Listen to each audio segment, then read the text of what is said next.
So, the four of us are standing naked in a room with a banana tree. There was a room that looked like an old shop, and upon further exploration, I found some dirty and tattered clothing. Seth, with guidance from me, managed to find a pair of thigh-high boots, a cream dress, and a brown leather corset to replace my destroyed clothing. He was also able to find his weapons and something akin to his armour. Dave, meanwhile, noticed burnt picture frames dotted about, looking very familiar. He also found a hat which he recognised as having belonged to the daughter of the mayor, a prized possession with which she would never part. He also spotted a bulletin board with some wanted posters on it. Mia wandered into William Astor's gift shop, her books clutched to her chest to protect her modesty, completely exposing her naked lower half. For some reason, she wanted a leather robe. She was able to find a sleeveless, leather robe. Dave had set the hat on his head, the burnt plumage and singed fabric giving him a unique look. Seeing the frames and recognising them as ones which had contained animals in the shop that Seth had inadvertently set on fire, I fell to my knees crying. I crawled to Dave, grabbed his ankle and cast guidance on him to help him look at the notice board. With the number of natural ones he rolls, he needs it. He noticed a wanted poster of a female figure in white paint with "Wanted, because I want her." I took the other one, casting mending on it. The portrait of the man became a little clearer, a bald elf with elongated ears and a black tattoo running up and over one side of his head. But it was too damaged to recover his name or why he was wanted. Seth took a map from the board, showing it to us. 3 locations were marked. The place where we were, a place annotated CC, and one CH. Mia used her historical knowledge to recall that CH stood for Cotton Hill Haven, a village known for some unusual inhabitants. It was to the east. The compass the mayor had given me was pointing in the direction of CC, marked by a skull. But this was not the direction the mayor had told us his monkey had last been spotted. I stated we should go to find the monkey. Seth wanted to go in the other direction. He told us that his boss would keel-haul him if he didn't get the gift back. This seemed strange to Mia, who had been charged by the High Wizard with retrieving the gift. She admonished Seth, telling him he could help her to get it back, but he couldn't have it himself. Seth reminded Dave that, as a city guard, it was his job to retrieve the gift, but Dave wanted to side with me and find the monkey. As they were arguing, I got fed up and strode off in the direction of Highport where the gift had last been seen. Seth demanded to look at my compass. I said no, because he wasn't interested in getting the monkey, so he didn't need to know where it was. Dave cast command on me, making me drop the compass. I tried to grab it, but Seth was faster.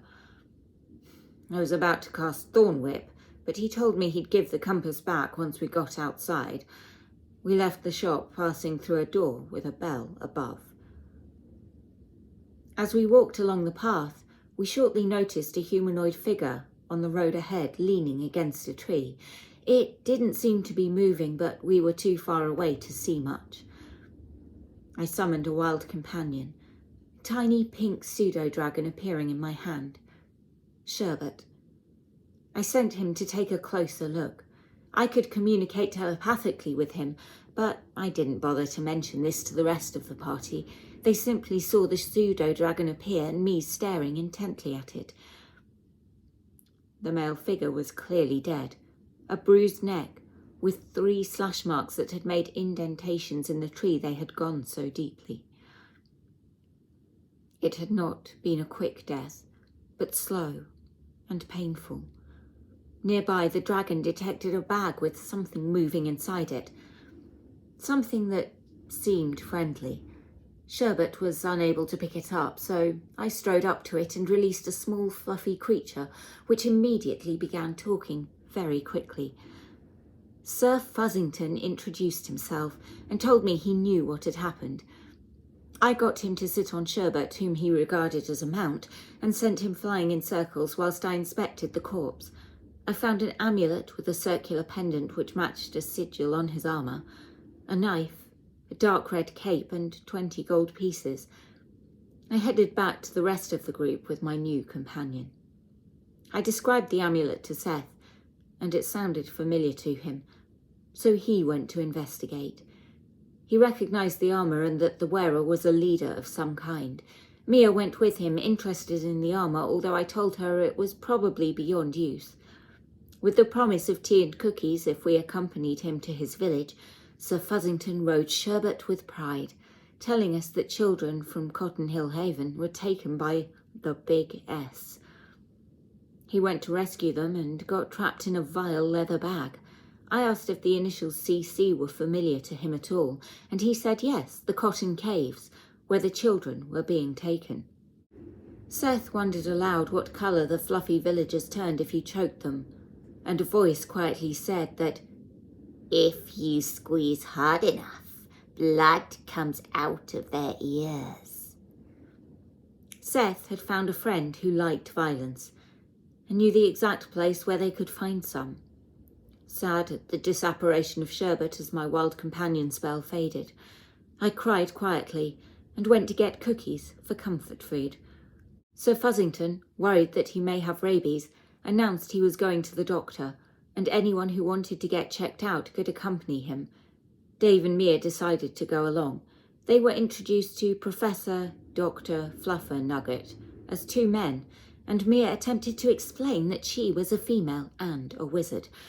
It quickly became clear that he really had no idea what he was talking about, and they left him drawing something, thinking they would go and find Seth. They noticed him with a white, fluffy figure on his shoulder heading out of the village. Sir Fuzzington informed them that this was Puffy, the most powerful warrior. He could be a bit psychotic at times, but they looked past this because he was such an excellent fighter. Puffy was leading Seth to the cave where the children were being held. Seth called out for the rest of us. I got up, hands full of tiny cookies, and joined Mia and Dave as they also caught up to him, accompanied by Sir Fuzzington. As we reached the body, Mia asked Seth to remove the armour, and Dave wanted me to leave the bag by the body with his jar of organs in it. Dave noted that the markings on the body were a territorial warning. Seth informed us that he knew the dead person, and with guidance from me he could tell that the injury to the neck was what killed him, and the animal marked him afterwards. As we made our way in the direction of the caves, we could hear breathing, gradually becoming heavier. We soon came up to a cave entrance, and outside a mossy ball seemed to be sleeping. Only Dave recognised it as a sloth bear, knowing that they normally came in pairs. Since only one seemed to be asleep, another must be nearby, and if there were a pair, there might be babies. I began to ritually cast Speak with Animals.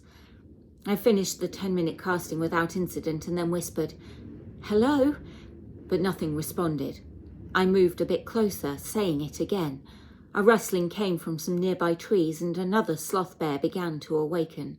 I asked if it had seen a monkey in a hat. It roared, and we had to roll initiative. Mia was first, casting Earth Tremor as the creatures roared at us in unison. Not very polite, since I did ask them nicely. But there we go. I suppose not everything in the wilderness had manners. The area around the foot of the tree became difficult terrain, and the one in the branches fell prone. Dave had tried to attack with a thunderous smite, missing. The sloth bear stood up and took 2 swipes at Dave, who, unarmoured, was easily slashed by the huge claws. Seth was next, casting Hunter's Mark on the one attacking Dave and then shooting with his arrow, dealing 18 points of damage. I cast Guiding Bolt at the same one, dealing 16 points of damage before backing off. Hearing their parents crying out, 3 baby sloth bears came into the fray, crawling on all 4s. At the same time, Sir Fuzzington emerged with a couple of fighters and announced that they would handle the little ones. Mia threw a chromatic orb at the mother, burning her and igniting some of the nearby forestry. It allowed Aaron to do his favourite artwork, fire. Dave, standing by a burning tree, used Peerless Athlete to jump out of the difficult terrain and cast Bless on the rest of us, a flurry of tiny fireballs surrounding us as the spell took hold. The blue, furry creature opened out tiny little wings and slapped one of the baby sloth bears, scoring a crit. Seth, with advantage from my guiding bolt, his hunter's mark and Bless, rolled a nat 20 for 27 points of damage, killing the mother bear with a shot through the throat and out the back of the head. He transferred the hunter's mark to the daddy sloth bear. Sir Fuzzington launched Puffy across the field.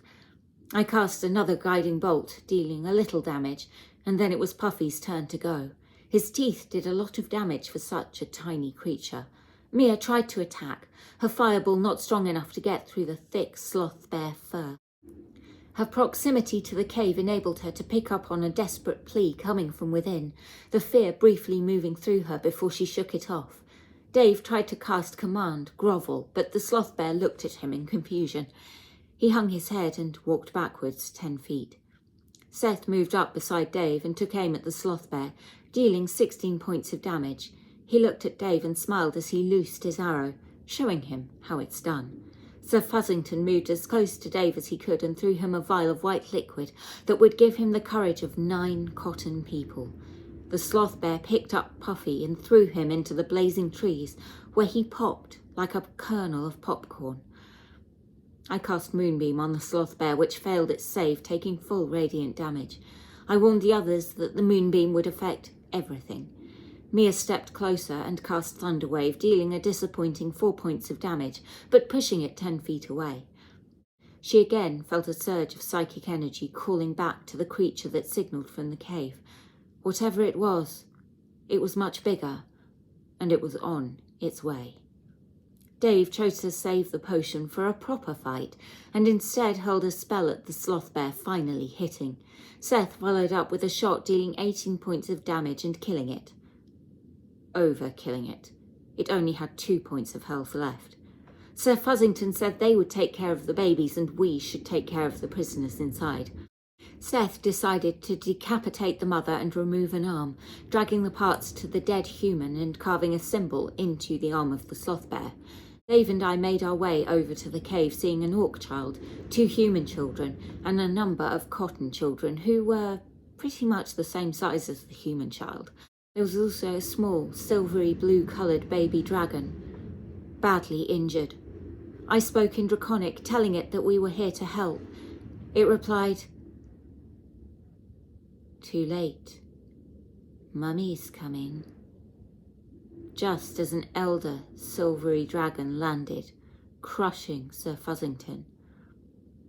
With Seth separated from the group, Mia could only watch as Dave and I stood, barriers between a mother and her baby.